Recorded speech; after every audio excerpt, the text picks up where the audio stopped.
Good morning po. Papay nga aga.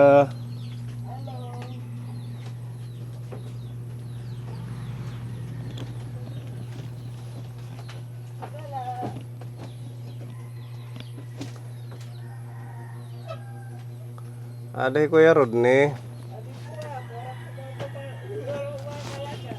Wala pa pakakalakat. Kaya si ko na mamasyada ka na. Pwedeng pumasok dyan. Pasok tayo. Hello. Ay, hinanay.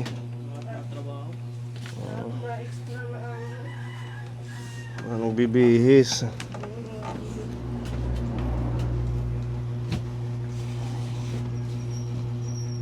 Kumusta kuya? Good morning. Ang ganda na ng iyong space ah. Ang ganda na yung sapin mo dyan. Kawin na nakaisip kuya po ni. Ha? Kawin na nakaisip. Ay, Tita Alice. Oh, galing. Oo.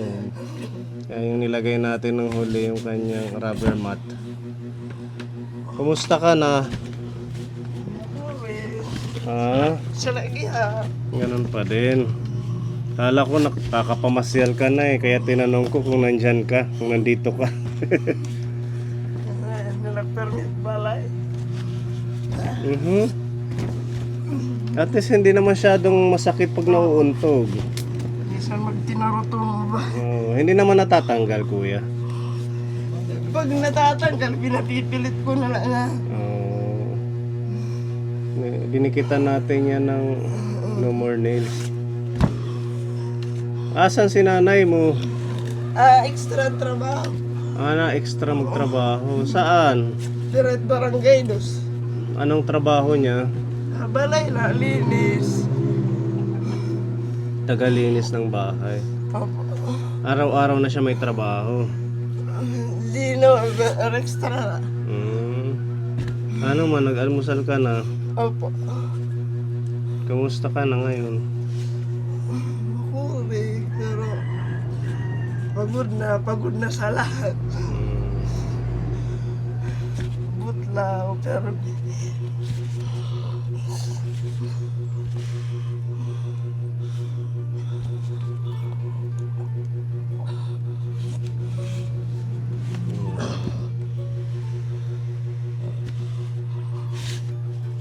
lahat ya po. Sige lang. Nagsititsit. Isasaksak. Ikaw na lang, Kuya Gabo. Paghulasan.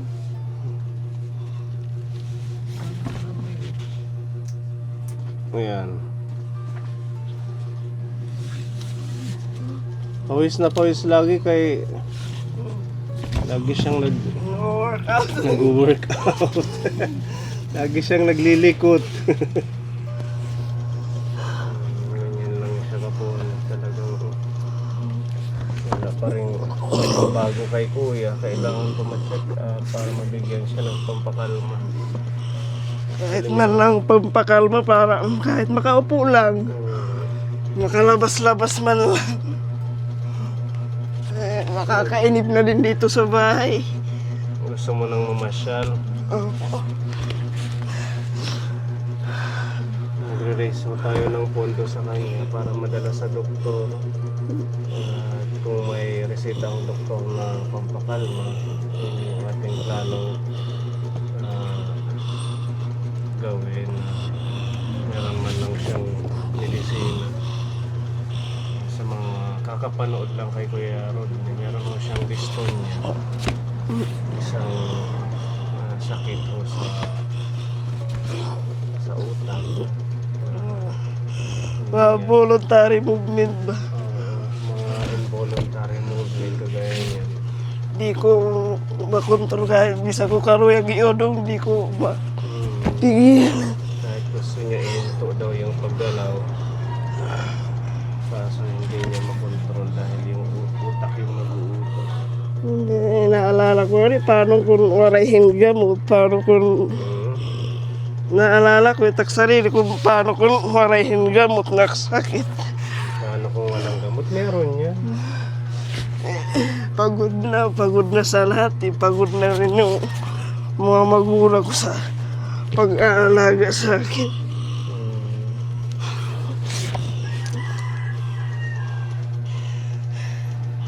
Ayoko na maging abala sa gabang. Kairo man yung tao.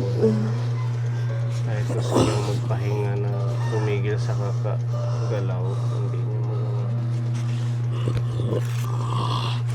Para siyang ano kuya, no? Yung nagpipinangusog. Oh, nagmumugas. Naninigas. Yung mga Opo. ayun, naninigas yung paa. Naninigas yung kamay. Kaya kahit pilit niyang labanan, talagang pagod-pagod siya. Kusang gagawa. Sinusubukan niyang tumayo dito, kaya meron mo siyang kaya lang delikado. Na ano siya, na parang nabibend yung katawan mo, ano. Danay, pag kinakalmahan, wala. Pag kinakalma mo ng konti, Pag nakalma yung taklawa, siya medyo ba kumakalma. Kakabak daw kinandir, orang-orang pag... nung huli, sobrang bend yung katawan mo. Minsan nga, halos umabot na yung ulo ko dito sa... Oh, ganun katindi. Wala kasi dito si nanay niya, kausapin sana natin. Sa sideline, naglilinis daw ng bahay. Oo. Si tatay, na kasi nagbibiyahe. Anong trabaho ng tatay mo? Namamasada po. Anong put-put? Opo. Tapos yung kapatid mo kanina yung nandito. Oo. Wala kasi siyang pasok ngayon. Siya muna bantay. Kasi mahirap pag minsan mag-isa lang ako, wala akong mahinga ng tubig. Maghihintay lang ako pag may dumating. Kasi nag-research din ako sa sakit ko eh. Oh, anong na-research mo? Anong sabi doon? Eh, parang wala rin cure eh. Ha? Walang cure?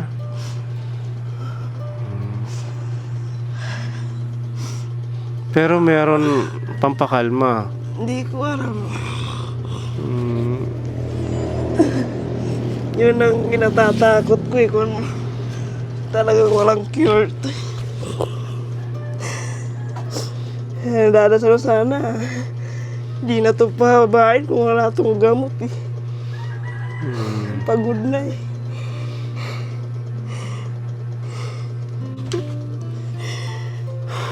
Meron pa yan kuya, huwag mawawala ng pag-asa. Basta magtiwala ka lang kay Lord. Gagaling ka pa, gagawa tayo ng paraan na madala ka sa doktor. Yan na lang lagi iniisip ko eh. Paano kung wala na itong gamot eh.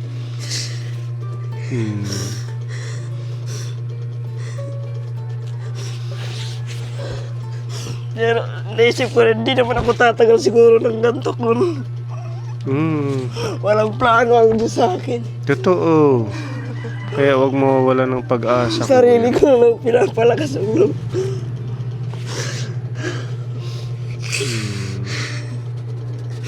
Kasi lahat naman daw ng pangyayari may dahilan eh. Sana ganun din sa akin.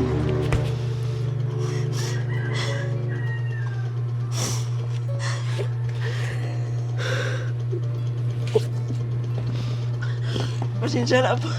Okay lang kuya. Eh, pag-iyak ko lang din eh.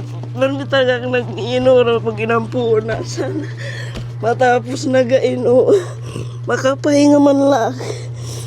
Kung wala naman yung pag-asa, papahinga ko nagadla ka. Di man na kasi iyakit nakukuriang good kay. Kung makurit kag anak pag kinulaw at nasugad ak. Makuri ko naman pag inabat na.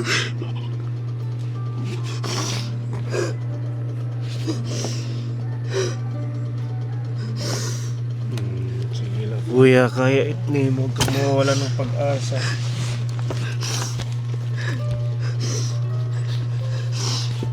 Kaya itnim. Kasi nga nita kagarak ng sugal ako dinara. Iniiba na ko kuno. Kung pwede lang bawasan ng sakit, ano.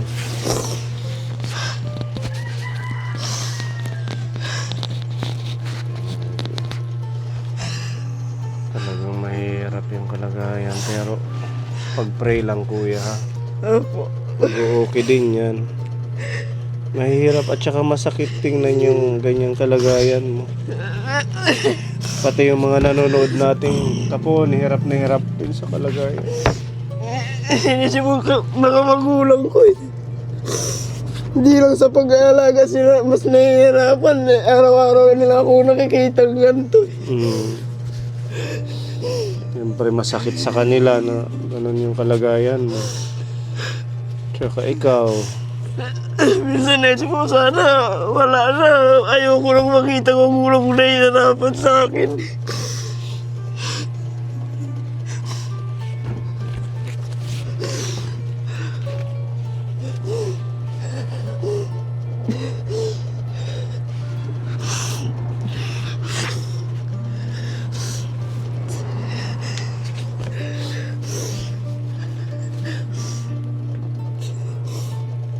may paraan pa kuya. Hindi po. May paraan pa. Hindi man kung ano yung nabasa mo sa na-research mo na wala ng cure. Huwag mong isipin yun. May paraan pa pag ang ating Diyos yung bigay ng kagalingan. Opo. Alam kong hirap na hirap ka sa kalagayan mo kasi bawat bisita natin ganyan. Ano pa kaya kung wala kami dito? Nakikita namin yung sakripisyo mo araw-araw. Kaya hindi rin natin siya magsalita ng pagod na siya dahil nga naman araw-araw ganito po yung kanyang kalagayan. Walang tigil na galaw.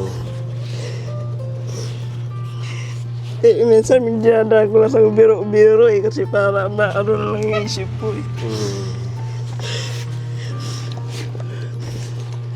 Kasi pag pinukus ko na lang sa kalagayan ko talagang mabubuang ako.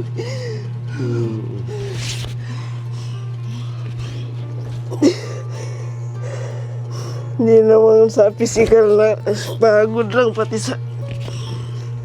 sa lahat na pagod na eh. Naisip mo parang pahirap na lang ako sa kanila eh. Hindi yun, naiintindihan naman nila nanay mo yan. Hindi mo naman ginusto yan na maging ganyan ka. Nilay kong dinarasa sana kahit pahinga man lang eh. Kung wala na. Pagod na eh, pagod na.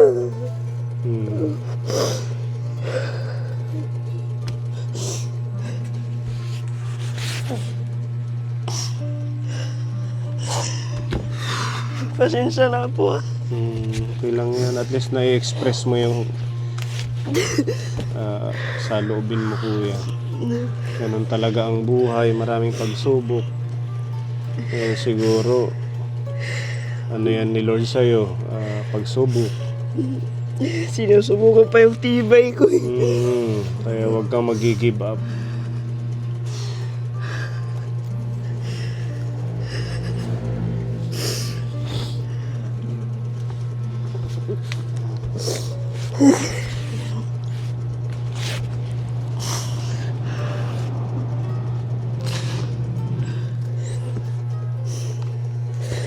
Pray lang tayo kuya.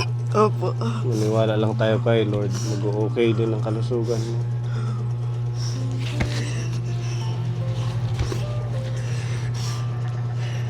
Isipin mo yung mga positive side. Ano? Opo. Mga positibong bagay. Kagaya ng Think positive lang lagi. bawat araw is a blessing ni Lord. Kahit man hirap na hirap ka. Araw-araw may awang Diyos. Binibigyan ka pa ng panibagong araw ng ating Diyos. Kaya yun yung dapat nating ipagpasalamat. Minsan naisip po, sana pag sobra na yung hirap ko, may kasabihan na.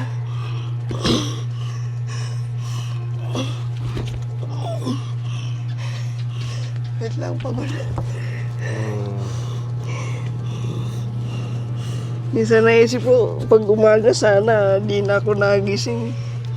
Para di ko na maranasan yung pagod maghapon. Pag... Pero naisip ko, siguro kaya pa ako ginising ng Panginoon kasi may plano pa siya sa akin. Gagawa tayo ng paraan, kuya. Na makapunta tayo sa doktor. Yan lang talaga ang gusto ko eh. Gumaling na ako eh. Alam ko meron pa yung ibang way. May pampakalma or kung ano man na hindi masyadong pagod yung katawan mo kakagalaw. Gagawa tayo ng paraan. Tatanong tayo sa mga dalubhasa. Sana nga. Meron pa tong gamot.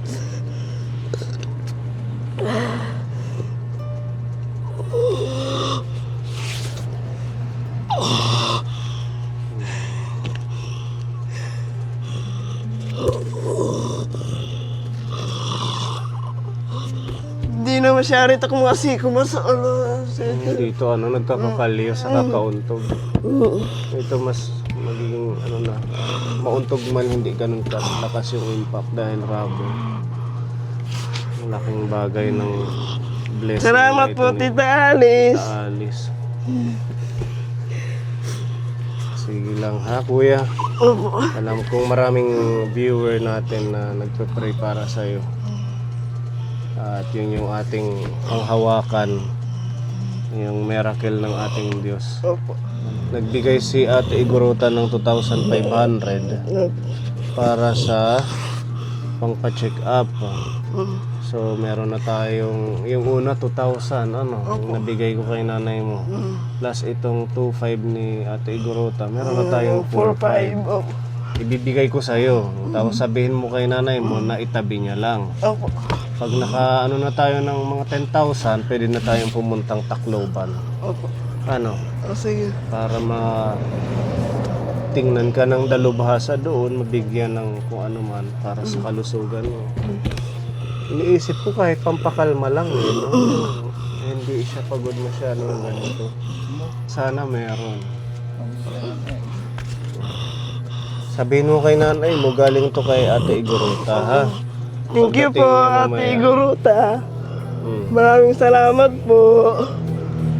Ako po salamat. Sana rin pamagi para pa-check up na. Di kang rin para magpatambala.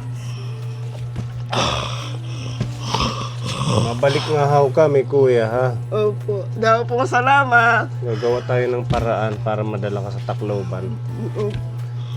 Ayan, sa mga nais pong tumulong kay Kuya Rodney, kahit magkanong amount, malaking tulong na po yan para madala natin siya sa doktor at matingnan ng espesyalista sa kanya. Maibsan man lang yung kanyang kalagayan,